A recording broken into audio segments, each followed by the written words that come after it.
Bonjour à tous et bienvenue à vous qui nous rejoignez.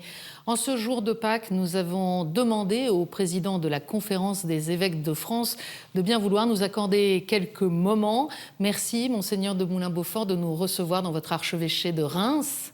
Merci Philippine et merci à tous les auditeurs et auditrices. Christ est ressuscité, Monseigneur. Christ est ressuscité, alléluia, alléluia, c'est notre joie de ce jour. Qu'est-ce que ça change ? Eh bien, ça change rien et tout à la fois. Voilà, la joie de Pâques est toujours décalée. Saint Ignace de Loyola, dans ses exercices spirituels, invite à entrer dans la joie du ressuscité. Et personnellement, je trouve que c'est une belle manière de comprendre Pâques, déjà. La joie que nous fêtons, c'est celle d'un autre d'abord, c'est celle de Jésus, qui est allé jusqu'au bout de sa mission, qui est allé jusqu'au bout de l'obéissance au Père, qui est allé jusqu'au bout du don de lui-même pour nous tous, et qui reçoit dans la résurrection la confirmation que ce chemin est un chemin de vie, non pas tant pour lui, qui est toujours le Fils du Père, mais pour nous tous, pour tous ceux à qui il a été envoyé. Et donc voilà, nous entrons dans la joie du ressuscité. Comment est-ce qu'on peut en être sûr ? Parce qu'il y a ceux qui voudraient bien y croire de tout cœur, mais dont l'intelligence a du mal à saisir ce mystère, quand même un peu insondable. Et puis, il y a sans doute aussi ceux, et ça peut être nous, qui se demandent pourquoi ça ne transforme pas plus leur vie, pourquoi ça ne les aide pas plus dans les épreuves. Alors, pour les premiers, dans les évangiles même, l'indication qui nous est donnée, c'est que c'est selon les Écritures. C'est ce que dit le jeune homme dans le tombeau, c'est ce que disent aussi, ce qui est dit aux disciples d'Emmaüs, le soir de Pâques, enfin nous l'entendrons le soir de Pâques, aux disciples qui marchent vers Emmaüs, c'est selon les Écritures, Dieu a promis et Dieu tient sa promesse. Et nous pouvons vérifier dans toutes les Écritures reçues par Israël que c'était bien cela que Dieu avait promis, que la vie qu'il a donnée à la création l'emportait sur la mort. Dieu ne joue pas avec nous, Dieu n'a pas créé ce monde, il n'a pas créé l'humanité au milieu de ce monde pour nous amener vers le néant ou vers le chaos, mais pour nous amener à la plénitude de sa vie, pour nous partager ce qui fait sa vie, et c'est ce que fait Jésus, le Fils unique, qui nous donne de participer à sa filiation. Alors après, aux autres qui aimeraient bien, qui se demandent pourquoi ça ne les change pas eux, eh bien, ma réflexion, je suis comme eux, je suis comme eux devant ce mystère, donc c'est la joie de Jésus, mais cette joie, elle doit me transformer, et il faut que je m'en laisse transformer, et je ne suis pas dispensé de toutes mes tâches humaines, pour le coup. Et donc il faut que, effectivement, cette lumière de Pâques, il faut se l'approprier, s'il est vrai, et parce qu'il est vrai que la vie est plus forte que la mort, que le pardon l'emporte sur la haine, qu'au bout du bout de l'histoire humaine, c'est la communion qui l'emporte et pas le chaos, eh bien comment est-ce que je dois, moi, me transformer ? Quelle direction nouvelle, quel choix un peu différent, un peu décalé vais-je faire dans ma vie ? Monseigneur, quand on regarde les informations, on est quand même plongé dans le marasme. La société française va mal, que ce soit sur le plan économique, sa capacité à accueillir ceux qui arrivent aussi pour former une société commune. Est-ce que vous croyez encore dans les ressources de notre pays ? Alors, de notre pays, je ne sais pas, de l'humanité, sûrement. De notre pays aussi, je dois le dire, parce que j'ai un petit fond chauvin quand même, donc je suis persuadé que la France a des capacités pour faire face à toutes sortes d'épreuves et qu'elle est capable de traverser l'histoire, non seulement en elle-même en survivant, non seulement en se transformant comme il faut, mais personnellement je crois aussi un peu en éclairant le monde, et c'est ce que j'espère pour la France justement. Mais de fait, nous sommes devant des grands défis qui sont ceux de toute l'humanité, qui ont leur couleur particulière pour la France, celui de cette transition écologique ou cette transformation climatique dont nous subissons les effets, mais peut-être encore plus celui de la perception que notre planète est un peu pleine, que nous en avons épuisé les ressources, ou que nous ne pouvons plus rêver d'y trouver des ressources inattendues. Et puis peut-être aussi parce que nous avons des moyens techniques tellement forts de transformer l'humanité, que nous ne savons plus très bien qu'est-ce que c'est qu'être un homme, et en fait, qui voulons-nous être ? Donc oui, il y a des questions comme ça. Est-ce que notre pays a les ressources pour les traverser ? Je pense, mais nous, catholiques, ça je suis bien persuadé, que nous, chrétiens de façon générale, et nous, catholiques en particulier, nous avons les ressources qu'il faut pour traverser cette crise. Mais ça nous demande des efforts d'intelligence et de générosité et d'espérance.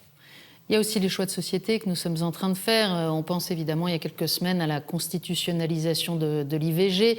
le débat en cours autour du projet de loi sur la fin de vie qui prévoit tout de même de légaliser à la fois l'euthanasie et le suicide assisté. Pourquoi est-ce que les évêques veulent continuer d'avoir une parole publique sur ces questions dont beaucoup disent, au fond, ce sont des choix individuels, chacun peut décider pour lui-même?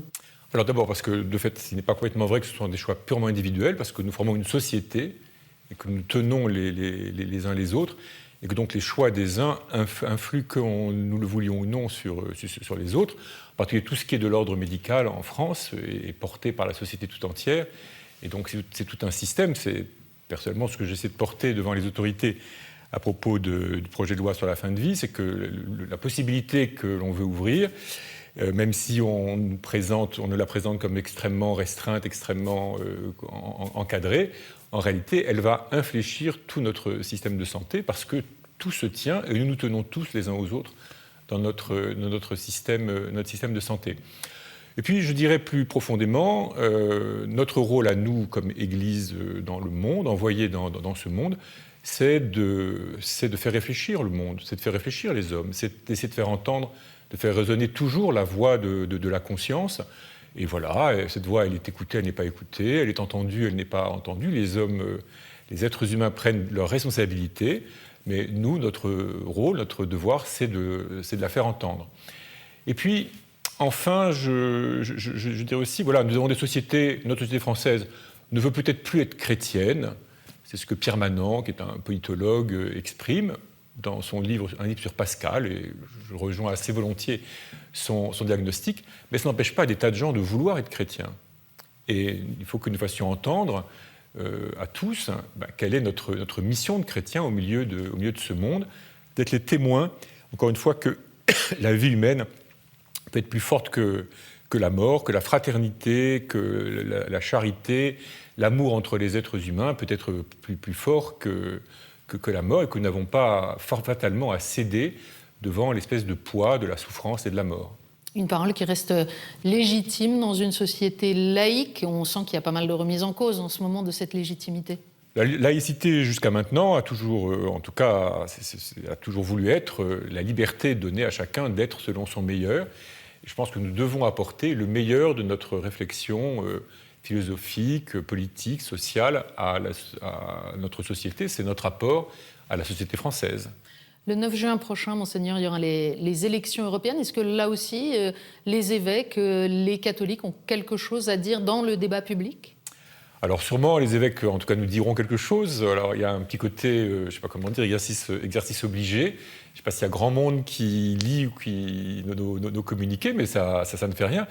Oui, l'Europe, pour nous, évêques, c'est un sujet important. Nous n'étions pas là, enfin, en tout cas, quand l'Union européenne s'est constituée, j'étais un petit bébé, et encore, peut-être même pas encore vraiment conçu ni imaginé.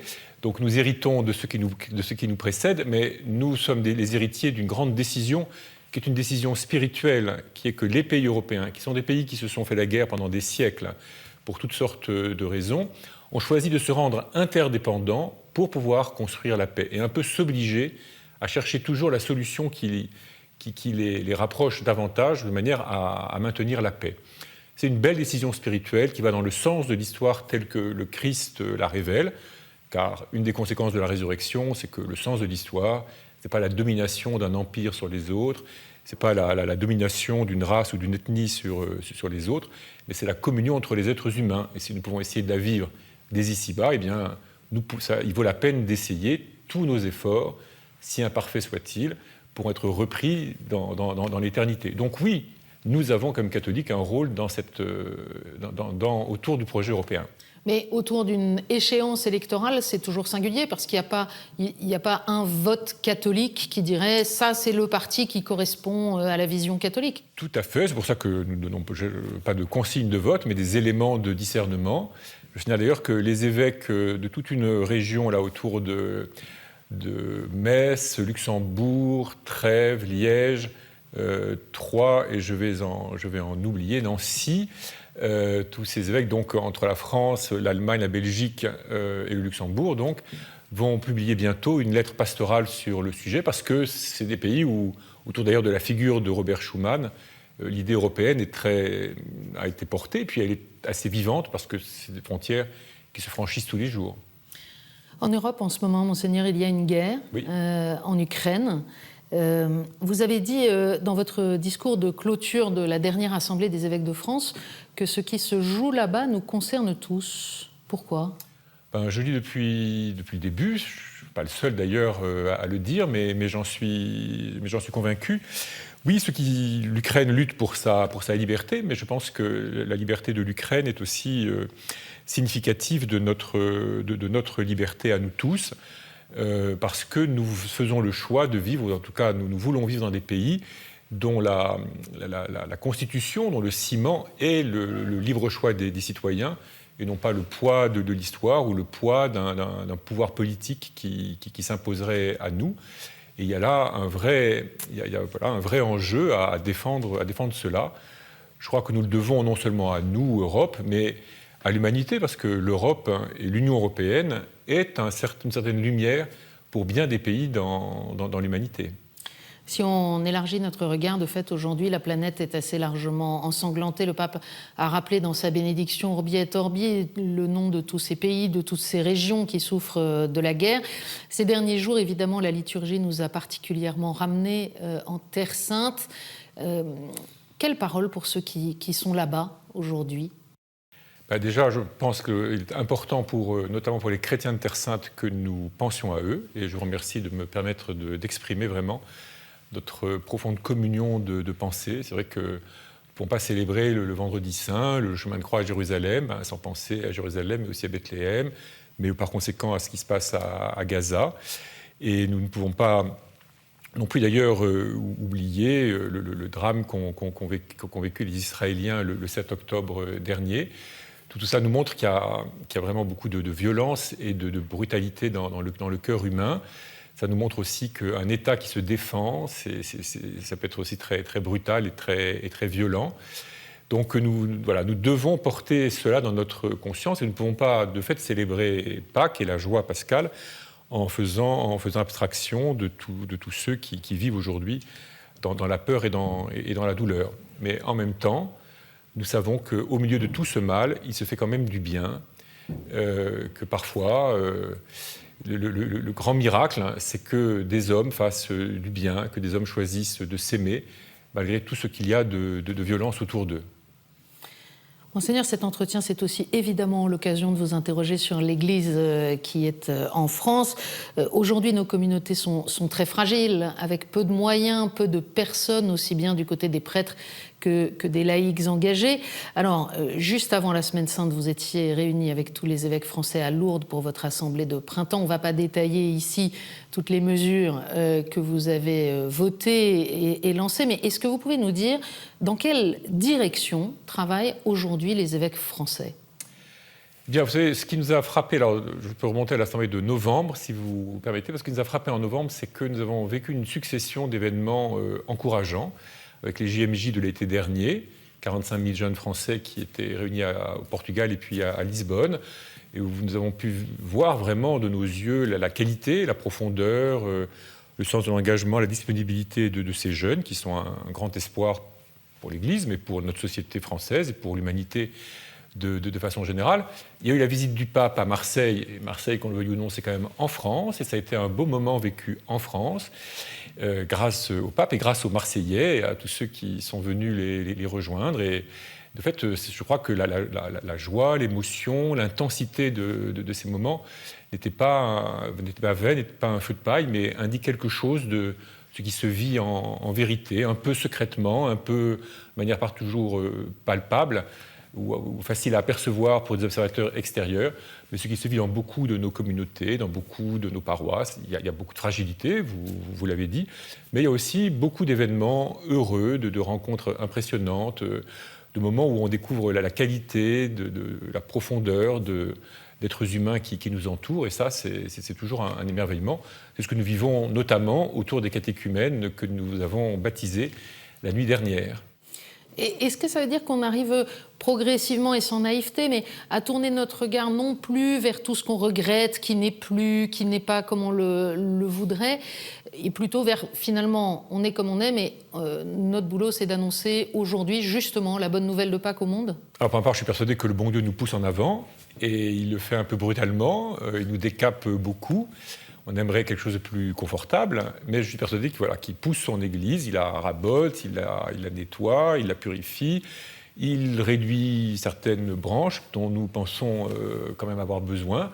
Donc on ne comprend pas toujours très bien ce qu'il veut, mais je suis bien persuadé qu'il est à l'œuvre et que s'il émonde sa vigne, c'est pour qu'elle porte davantage de fruits. Donc c'est ça que nous devons servir. C'est pourquoi il nous faut collaborer le mieux possible à ce travail de Dieu, comme nous pouvons pour autant que nous puissions le repérer. Et puis, il nous faut aller avec courage vers tous ceux et toutes celles qui nous entourent, parce que nous avons la preuve de bien des manières que finalement, le Christ attire et que la personne de Jésus, le message de Jésus, mais aussi les gestes de Jésus sont nécessaires à l'humanité et il lui apporte aux hommes et aux femmes qui le rencontrent vraiment une force et une lumière pour vivre. Vous parliez de purification, la question des abus reste aujourd'hui encore importante dans la vie de notre Église. Vous en avez d'ailleurs parlé avec les autres évêques. Vous avez fait le choix de prolonger la mission de l'INIR, la commission qui s'occupe des personnes qui ont subi des abus en étant mineurs. Et en même temps, il y a encore des personnes aujourd'hui qui attendent que leur cas soit considéré, que leur dossier soit étudié. Pour elles, ça paraît très très long. Effectivement, c'est long. De fait, tout ça prend du temps. L'INIR, donc une instance qui, je crois, travaille bien. Après, ils sont un certain nombre. Il y a encore beaucoup de dossiers à traiter. Mais je pense que maintenant, ils ont pris un rythme de croisière. En tout cas, c'est ce que sa présidente, Madame Marie de Reims-de-Vaucresson, qui est venue nous rencontrer, nous a dit, et donc nous avons prolongé son mandat. Et puis de toute façon, nous continuerons toujours à avoir une oreille, enfin plus qu'une oreille, et un bras pour accueillir les personnes qui auraient à se plaindre, pour essayer de les accompagner au mieux, et puis aller jusqu'au bout du chemin de reconnaissance et de réparation nécessaire. Vous voyez, ce qu'on a découvert, peut-être qu'on a été naïf pendant longtemps, mais ce qu'on a découvert, c'est qu'il y a beaucoup de violence dans le cœur des êtres humains. Et on pouvait penser que notre Église en était préservée. Nous sommes obligés de voir que cette violence, elle est toujours possible. Donc il faut être plus vigilant, il faut être plus lucide, il faut être aussi mieux disposé à écouter ceux qui signalent, ceux qui ont des signaux d'alarme à nous faire connaître. Et nous sommes vraiment redits entre évêques avec beaucoup de calme et de détermination, notre volonté d'aller jusqu'au bout de ce travail. Vous avez aussi évoqué la question non encore ouverte des abus sexuels commis sur des personnes majeures. Voilà, Qu'est-ce que vous envisagez dans ce domaine ? Il faut poursuivre. On avait réuni un groupe de travail qui nous a recommandé d'avoir un traitement à l'échelle nationale, avec une structure nationale pour écouter ces personnes, les accompagner vers la justice civile ou la justice canonique, éventuellement proposer un chemin de justice restaurative. Il nous reste à trouver des personnes pour concevoir ce programme. Ce n'est pas le moindre défi. Je suis pour ma part assez intéressé par le fait qu'aujourd'hui, il y a une loi en discussion sur la notion d'emprise. Parce que si la justice de notre pays pouvait davantage saisir cette notion, ça aiderait tout le monde.